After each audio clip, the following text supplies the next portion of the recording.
नमस्कार मित्रों।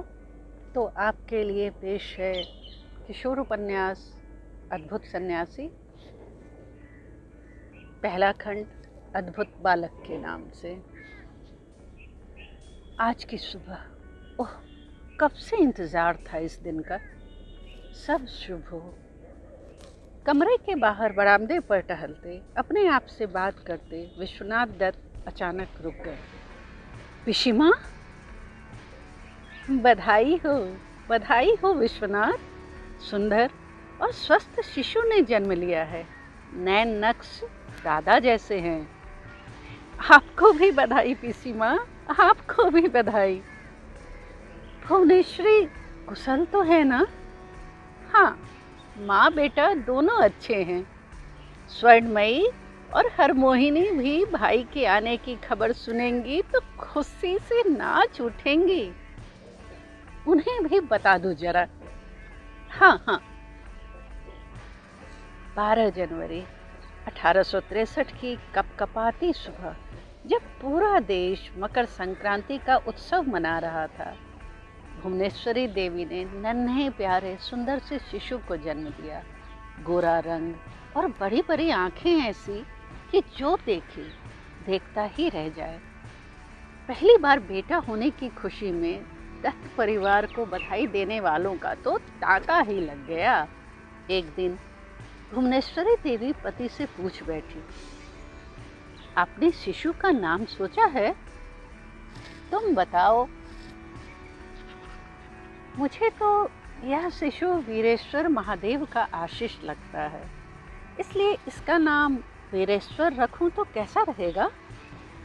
ठीक है।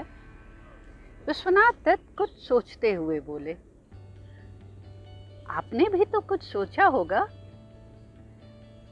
मैं चाहता हूँ कि मेरा बेटा श्रेष्ठ मनुष्य बने, इसलिए बेटे का नाम सोचा था नरेंद्रनाथ दत्त। मगर तुम वीरेश्वर ही रख लो। अरे नहीं, आपका सोचा हुआ नाम ज़्यादा अच्छा है। मगर मैं इसे बिले ही पुकारूंगी, मेरा बिले। वह झुकी और शिशु का मुख चूम लिया। एक दिन विश्वनाथ दत्त ने ज्योतिषी से उसकी कुंडली बनवाई। ज्योतिषी ने कहा, यह अद्भुत बालक है, यह बहुत अमीर बनेगा या सन्यासी। यह भी सन्यासी? मेरे बाबा तो सब कुछ छोड़कर चल गए, सन्यासी बन गए। पिशी माँ कहती हैं इसका चेहरा भी बाबा की तरह है। और अब यह भविष्यवाणी, कुछ ऐसी ही भविष्यवाणी बुद्ध के लिए भी की गई थी। वे थोड़ी देर सोचते रहे, फिर कुंडली छिपाकर रख दी। वक्त बीतता रहा और एक दिन बोधी, कनक पूरी ताकत से जोर से चिल्लाई। उसकी आवाज सुनकर आंगन में पिशी माँ, भुवनेश्वरी, स्वर्णमयी, काकी माँ सभी निकल आए। 3 साल का नन्हा नरेन हवा के झोंके की तरह आया। उसने उसके हाथ से सब्जी की टोकरी गिरा दी और अब सब्जी की छुरी झटके से छीनकर दौड़ने लगा। कभी ऊपर तो कभी नीचे भागता जाता और चिल्लाता जाता, मुझे पकड़ो, मुझे पकड़ो। आंगन में पिशी माँ ने घेरा, मगर वह निकल भागा। माँ ने दुलारते हुए कहा, आजा, तुझे नए खिलौने दूंगी। नहीं चाहिए। वह जवाब देता हुआ इधर से उधर भागता खिलखिलाता रहा। काम वाली कनक, दोनों बहनें स्वर्णमयी और हरमोहिनी, किसी की बुद्धि काम न आई। नरेन को इस खेल में मजा आने लगा। वह इतना फुर्तीला था कि पकड़ में आते आते रह जाता। डराना, धमकाना, लालच देना, सारे उपाय कर लिए, मगर वह हाथ न आया।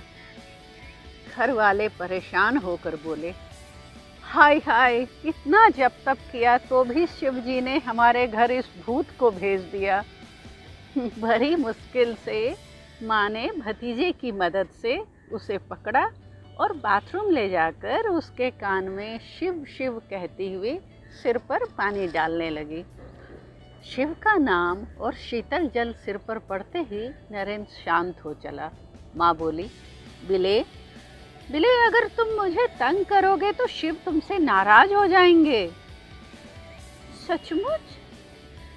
सचमुच शिव नाराज हो जाएंगे माँ? बिले बड़ी बड़ी आंखों से माँ को देखता हुआ बोला। अब मैं तुम्हें तंग नहीं करूँगा, नन्हे नरेन ने भोलेपन से कहा तो माँ हंस पड़ी। समय यूं ही अटखेली लेता हुआ बीतता चला। नरेन बढ़ता जा रहा था। उनकी विलक्षण बातें लोगों को नजर आती थी। वह सामान्य बच्चों से हटकर था। और एक दिन, आपने गौर किया, नरेन सन्यासियों की आवाज सुनकर रुक नहीं पाता, तुरंत बाहर दौड़ लगाता है। अरे तो इसमें बुराई क्या है? मैंने हमेशा द्वार पर आए साधु सन्यासी का स्वागत किया है, लेकिन उसे भभूत लपेटे कौपीन पहने सन्यासी का रूप बनाना भी अच्छा लगता है। सुबह महादेव बनकर जब ऊपर से कूदा तो मेरी जान ही निकल गई। उसमें सामान्य बच्चे से अधिक ऊर्जा है, यह उसके स्वस्थ होने की निशानी है। कमजोर बच्चा इतनी उछल कूद नहीं मचा सकता। तुम बेकार ही चिंता कर रही हो, विश्वनाथ दत्त समझाते हुए बोले। एक दिन, बिले देख तो कितना सुंदर लग रहा है, माँ ने उसे बहुत ही सुंदर महंगी धोती पहनाते हुए कहा। मैं इसे पहनकर दौड़ सकूंगा? हाँ बिले, जाओ बाहर खेलो। माँ की बात सुनकर पहली बार धोती पहना बिले बड़ी धीरे धीरे, फिर उछल कूद करके थोड़ी देर देखता रहा, कहीं धोती खुल तो नहीं जाएगी। जब उसे भरोसा हो गया तो मकान के बाहर खेलने चला गया। वह अपने आप में मगन था। तभी सन्यासियों का एक झुंड भजन गाता हुआ उसके मकान के बाहर रुककर आवाज लगाने लगा। एक ने टोका, दाता से कुछ दान मिले। मैं माँ से कहता हूँ, 5 साल का नरेन बोला। मेरे दाता तो आप हैं, आप वही दीजिए जो आपका है, साधु ने कहा। मगर मेरे पास तो कुछ भी नहीं, नन्हे नरेन ने जल्दी से जवाब दिया। वह माँ से मांगकर कुछ देना चाहता था, मगर साधु बाबा तो उससे मांग रहे हैं। वह सोच में पड़ा रहा। अचानक उसकी नज़र अपनी नई धोती पर पड़ी। हाँ, यह तो मेरी है, इसे मेरे सिवा कोई नहीं पहन सकता, ना माँ, ना बाबा, ना दीदी। उसने सोचा और झट खोलकर साधु की ओर बढ़ा दिया। ऐसा अद्भुत दान किसी ने नहीं दिया था। धन्य हो, धन्य हो, धन्य हो, कहता हुआ उस धोती को सिर पर लपेटकर साधु अपनी टोली के साथ आगे बढ़ गया। बिले खुशी से नाचते कूदते भीतर कमरे में आया। बिले, धोती कहाँ है? माँ ने आश्चर्य से पूछा। साधु को दे दी। धोती उतार कर साधु को दे दी? तुझे मालूम है वह धोती कितनी महंगी थी? इसलिए तो दे दी। दान तो अच्छी चीज का ही होना चाहिए ना।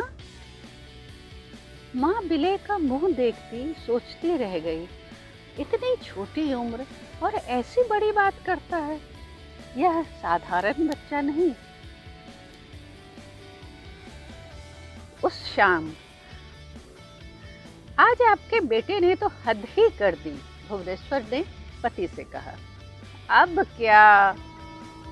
उसने अपनी नई धोती साधु को दे दी। अब तक तो सिर्फ साधुओं के भजन को सुनकर बाहर भागता था, अब तो चीजें भी देने लगा। अरे बच्चा है, समझा दो या उसके सामने तुम कुछ दे दो। यह कोई अपराध नहीं कि दान करने के लिए उसे डांटा जाए, मगर कुछ तो उपाय करना ही होगा ताकि यह साधु के सामने ना जा सके। जो तुम ठीक समझो, मगर ध्यान रखना तुम्हारी सख्ती का असर उल्टा ना हो। विश्वनाथ बोले और फिर अपने काम में लग गए। विश्वनाथ दत्त कलकत्ता के नामी वकील थे। दिन भर कानूनी काम में उलझे रहते, रात को अगले दिन की तैयारी करते। वे जानते थे कि भुवनेश्वरी साधु को दान देने के कारण नहीं, उनके प्रति विलय का लगाव बढ़ते देखकर डर रही है कि कहीं वह भी सन्यासी न हो जाए। और एक दिन साधु यूं ही भजन गाते हुए नरेन के मकान के सामने खड़े हो गए। यह उसी साधु की टोली थी। साधु की आवाज सुनकर विलय बाहर की तरफ भागा, मगर माँ ने पकड़ लिया। माँ, मुझे बाहर जाना है। विलय ने हाथ छुड़ाने की कोशिश की। ऊपर चल, ऊपर चल, ऊपर से ये लोग अच्छी तरह दिखाई देंगे और तू आराम से भजन सुन सकेगा।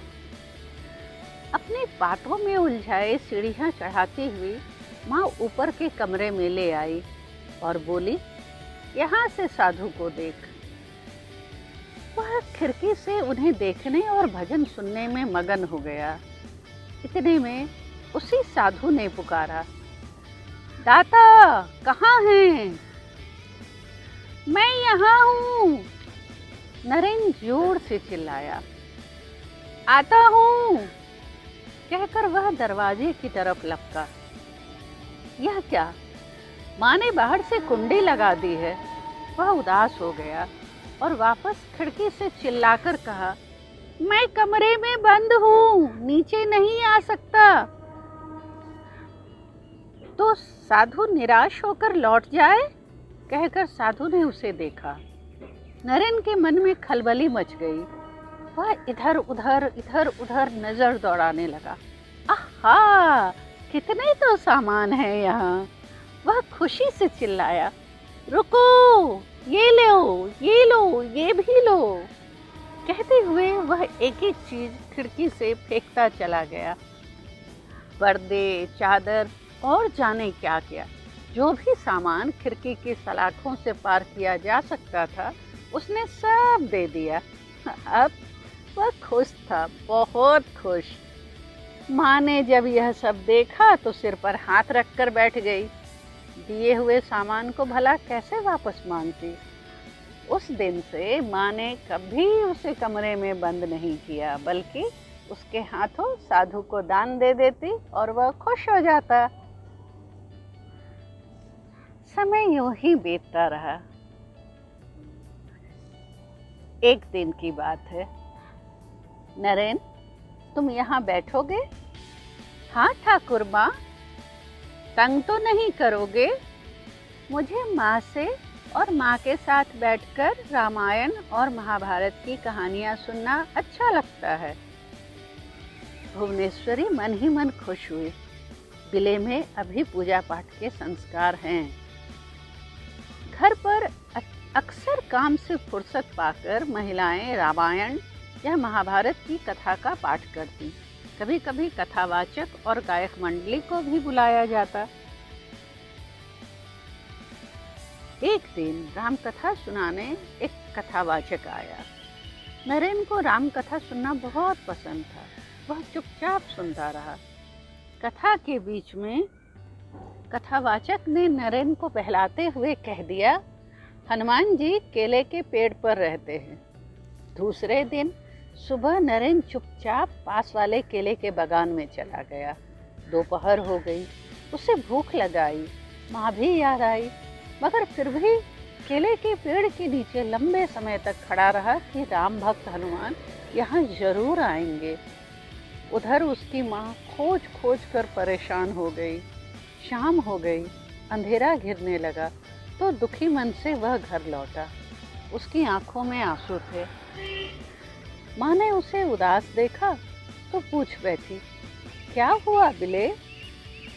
और आज दिन भर कहाँ था? तुमने खाना भी नहीं खाया। सब तुझे खोज खोज कर परेशान हो गए।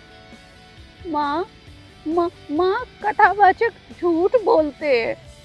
वे तो राम की कथा सुनाते हैं, फिर भी झूठ बोलते हैं। उन्होंने कहा था हनुमान जी को केले पसंद है और वे केले के बागान में ही आकर आराम करते। मैं दिन भर इंतजार करता रहा। वह सुबकने लगा। माँ समझ गई कि कथावाचक की ठिठोली को बिले सच मान बैठा और इसलिए आज उसके नन्हे मन को ठेस लगी है। माँ प्यार से उसका सिर सहलाते हुए बोली, हनुमान जी को तो कितने ही काम करने पड़ते हैं ना। हो सकता है प्रभु राम ने किसी काम के लिए उन्हें कहीं दूर भेजा हो और वे वहीं कहीं रुक गए हो। माँ की बात सुनकर नरेन को लगा, हाँ ऐसा हो सकता है, और उसका दुख कुछ कम हो गया। इक्के की आवाज सुनकर नरेन बाहर दौड़ा। वह समझ गया कि बाबा लौट आए हैं। अब कोचवान घोड़े को दाना पानी देगा और वह उसके साथ खेलेगा। कोचवान उसे अपना सा लगता। वह अक्सर उससे घुल मिल कर बातें करता और कई खेल खेलता। बिले बाबू, जब आप साहब बनेंगे तो आपको भी ले जाया करूँगा।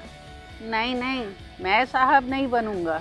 तो मैं तो कोचवान बनूंगा, तुम्हारे जैसा। भला क्यों? कोचवान बड़े रुतबे वाला होता है, तभी तो पगड़ी पहनकर गाड़ी के आगे बैठता है और कोड़े फटकारता है। उसकी बात सुनकर कोचवान दिन भर की थकान भूलकर हंसने लगा। एक दिन की बात है, यूं ही नरेन खेलते खेलते बैठक में घुस गया। वह अपने घर में कई लोगों को अलग अलग वेशभूषा में आते जाते देखता था। पिता सभी को आदरपूर्वक बिठाते और उनके सम्मान में हुक्का पेश करते।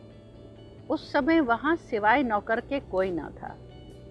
वह हुक्के में तंबाकू, चिलम आदि भरकर तैयार कर रहा था। पहले तो नरेन चुपचाप देखता रहा, फिर पूछ बैठा, बाबा इतने हुक्के से पीते हैं? ना, आपके बाबा नहीं पीते। जब लोग बाबा से मिलने आते हैं तो वे पीते हैं।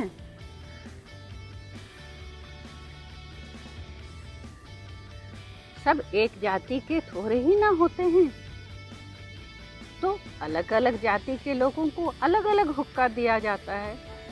लेकिन क्यों? अगर सारी जाति के लोग एक ही हुक्का से पिएंगे तो क्या हो जाएगा? जाति भ्रष्ट हो जाएगी बिले बाबू। जाति भ्रष्ट हो जाएगी तो क्या होगा? कैसी बात करते हो?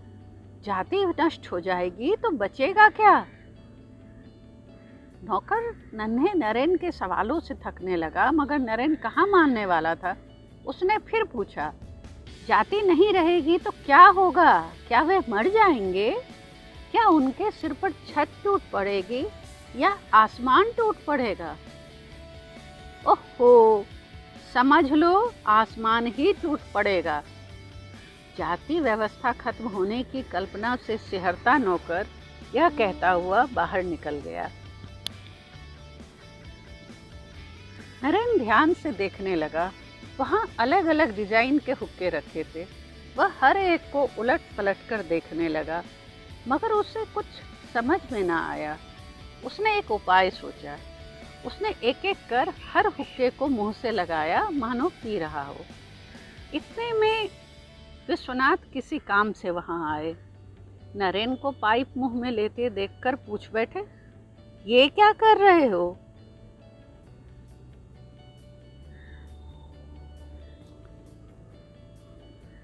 कुछ नहीं बाबा, मैं यह देख रहा था कि अगर एक जाति दूसरी जाति का हुक्का पी ले तो क्या होगा। अगर जाति का यह नियम टूट जाए तो क्या होगा? कुछ भी तो नहीं हुआ। बेटे की बात सुनकर पिता हंस पड़े, फिर बोले, होगा क्यों नहीं, बहुत कुछ होगा। हाँ, अगर जाति का यह बंधन टूट जाए तो मनुष्य के मन का विकास होगा। आदमी आदमी से घृणा या नफरत नहीं करेगा। मन में सबके लिए प्रेम और आदर का भाव होगा। नरेन पिता की बात ध्यान से सुनता रहा। अब उसके चेहरे पर संतोष का भाव था। अच्छा है, नरेन अभी से हर बात की तह तक जाने की कोशिश करता है, विश्वनाथ ने सोचा और अपने काम में लग गया। नरेन 6 वर्ष का हो गया। सोचता हूँ इसका दाखिला स्कूल में करवा दूं।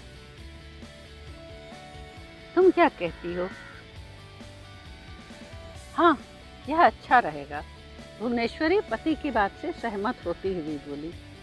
बिले जितना तेज है, उसके बाबा भी उसके विकास के लिए हर समय सोचते ही रहते हैं। हर मोहिनी और स्वर्णमयी लड़कियों के स्कूल में जा ही रही हैं। कम से कम मेरे परिवार में कोई बिना पढ़ा लिखा नहीं रहेगा। भुवनेश्वरी सोचती हुई पति के लिए पान बनाने लगी। विद्या संस्कार हो गया। नरेन बाबू पर माँ सरस्वती का आशीर्वाद बना रहे। पंडित जी ने आशीष दिया। विश्वनाथ दत्त उसे नजदीक के स्कूल में ले गए। शिक्षक उसकी बुद्धि से चकित हुए। नरेन हर पाठ आसानी से याद कर लेता। एक दिन घर के बाहर खेल खेल में बिले ने हरि को साला फिर चोट्टा कह दिया। अब क्या? हरि रोता हुआ घर भागा। मोती ने उसे रोते देखा तो हरमोहिनी से कहा और हरमोहिनी ने माँ से शिकायत की। माँ ने बाबा से, और अब बिले को बाबा के सामने हाजिर किया गया। बिले, तुमने हरि को गाली दी? गाली? बिले बाबा का मुंह देखने लगा। तुमने उसे साला, चोट्टा जैसे बुरे शब्द कहे? वे बुरे शब्द हैं बाबा? बिले ने पूछा। हाँ बेटे, मगर तुमने कहाँ से सीखे? स्कूल में तो सभी बोलते हैं, मास्टर जी भी। अच्छा, जाओ खेलो। बिले उछलता कूदता जैसे आया वैसे ही चला गया। कल से इसे स्कूल मत भेजना, मैं घर पर ही आरंभिक शिक्षा का इंतजाम कर देता हूँ, विश्वनाथ दत्त ने पत्नी से कहा। अब बिले को पढ़ाने घर पर ही शिक्षक आने लगे। बिले के साथ उस परिवार और आसपास के बच्चों को भी पढ़ने का अवसर मिल गया। नरेन की बुद्धि ऐसी कि कई बार शिक्षक भी चकरा जाते। गजब है बिले की बुद्धि भी। तभी तो संस्कृत श्लोक के गलत उच्चारण पर उसने गायक को टोक दिया। मेरी मानो बोधी, तो बिले के लिए कोई संस्कृत विद्वान शिक्षक तलाश करो, पड़ोसन बोली। पड़ोसन की बात भुवनेश्वरी को सही लगी। उसने विश्वनाथ से कहा, बिले अभी से संस्कृत का इतना ज्ञान रखता है, अगर बिले के लिए संस्कृत का विद्वान मिल जाए तो उसका अच्छा विकास होगा। संस्कृत का अच्छा विद्वान मिल जाए तो ना। वैसे नरेन का कंठ सुरीला है, इसलिए मैं चाहता हूँ वह संगीत सीखे, विश्वनाथ बोले। बिले 7 वर्ष का हो गया।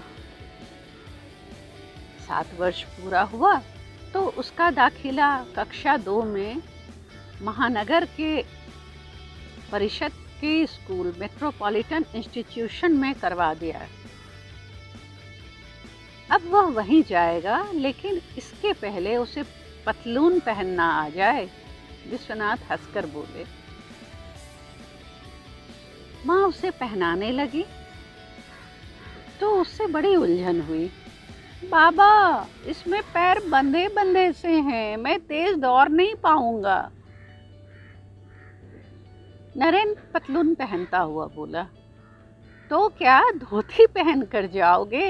सारे बच्चे वहाँ पतलून पहनकर ही जाते हैं। नरेन ने बाबा की बात मान ली और पतलून पहनकर स्कूल चला गया।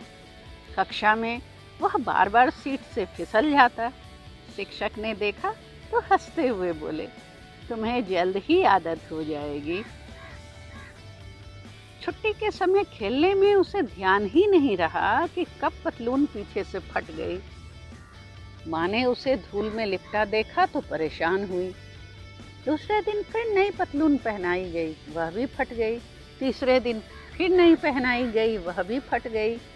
एक एक कर चारों पतलूनें फट गईं। अब विश्वनाथ को बताए बिना चारा न था। पत्नी की बात सुनकर वे थोड़ी देर सोचते रहे, फिर बोले, कल से उसे धोती में स्कूल भेजो। धोती में? मगर दिखावे के लिए हम उसके खेल कूद पर रोक लगा दें, यह ठीक नहीं।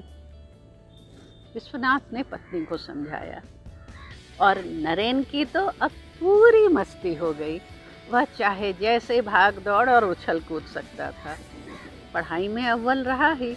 जब पहली बार स्कूल गया उस दिन एक श्लोक पढ़ाया गया जिसका अर्थ है, जो व्यक्ति सभी नारियों में अपनी माँ को देख पाता है, दूसरे के धन को धूल के समान देख पाता है और हर एक जीव के भीतर स्वयं अपने को, अपनी आत्मा को देख पाता है, वही सच्चा विद्वान है। नरेन को श्लोक का पूरा अर्थ समझ में न आया, मगर अपनी तेज बुद्धि के कारण वह सभी पाठ उसने कंठस्थ कर लिए। इसी तरह सदाचार पाठ को वह कभी भूल नहीं पाया, बड़े होने पर भी नहीं। गांव की भलाई के लिए मनुष्य अपने कुल को छोड़ दे, देश की भलाई के लिए मनुष्य अपने गांव को छोड़ दे, मानव समाज की भलाई के लिए मनुष्य अपने देश को छोड़ दे, विश्व की भलाई के लिए मनुष्य अपना सर्वस्व छोड़ दे। एक दिन जब स्कूल में आधी छुट्टी हुई, सब बच्चे खाने के लिए बैठे, तब एक ने उसकी मिठाई छीन ली। मेरी मिठाइयाँ लौटाओ। नरेन गुस्से में बोला, नहीं लौटाता, क्या कर लोगे? माँ ने मेरे लिए दिए हैं। उसने अपना लंच बॉक्स वापस लेने की कोशिश की। वह पूरी ताकत से उस छात्र से मुकाबला करता रहा जिसने उसकी मिठाइयाँ छीन ली थीं, मगर वह बड़ा था और बलवान भी, इसलिए नरेन उसके आगे टिक ना सका। वह सोचने लगा, जब मुझ में ताकत आ जाएगी तब मैं इस दुष्ट को दंड दूंगा। नरेन में एक और बड़ी खूबी थी जिसके कारण उसके साथी उसको घेरे रहते थे। वह खूबी थी कहानियाँ सुनाने की। नरेन के पास तो कहानियों का खजाना है, एक ने कहा। नरेन, गुरु महाशय अभी नहीं आए हैं, तब तक कोई कहानी सुनाना। ठीक है। नरेन ने कहानी शुरू की तो सुनने वाले बच्चे भी भूल गए कि वे कक्षा में हैं। शिक्षक आए और उन्होंने पढ़ाना शुरू किया। आधी कहानी बीच में कैसे छोड़ी जाती? नरेन कहानी सुनाता रहा। शिक्षक ने नरेन को साथियों से बात करते देख लिया। नाराज होना स्वाभाविक था, नाराज हुए। नरेन, खड़े हो और अभी मैंने जो पढ़ाया वह पाठ सुनाओ, शिक्षक ने जोर से कहा। नरेन ने वह पाठ दोहरा दिया। अब शिक्षक ने बाकी बच्चों से कहा, तुम लोग भी पाठ सुनाओ, मगर बाकी बच्चे चुप रहे। शिक्षक ने नरेन को छोड़कर उसके अन्य साथियों को बेंच पर खड़े होने को कहा, तो नरेन भी खड़ा हो गया। शिक्षक बोले, नरेन, तुम्हें खड़े होने की जरूरत नहीं, बैठ जाओ। मगर नरेन खड़ा ही रहा और उसने कहा, मैं खड़ा रहूँगा क्योंकि मैं ही बातें कर रहा था, मगर तुमने कक्षा में पढ़ाया पाठ सुना दिया है। मैं एक साथ कई काम कर सकता हूँ, ये नहीं कर सकते, इसलिए मैं खड़ा ही रहूँगा। नरेन ने कहा तो शिक्षक भी हैरान रह गए। मित्रों, आज इतना ही। किशोर अवस्था में आते हुए नरेन की बाकी खूबियों, उसके बाकी व्यवहार पर आगे हम बात करेंगे। तब तक के लिए शुभ विदा। आप अपने विचार, आपको कैसा लगा यह लिखना ना भूलें। मुझे आपकी प्रतिक्रिया का इंतज़ार रहेगा। धन्यवाद।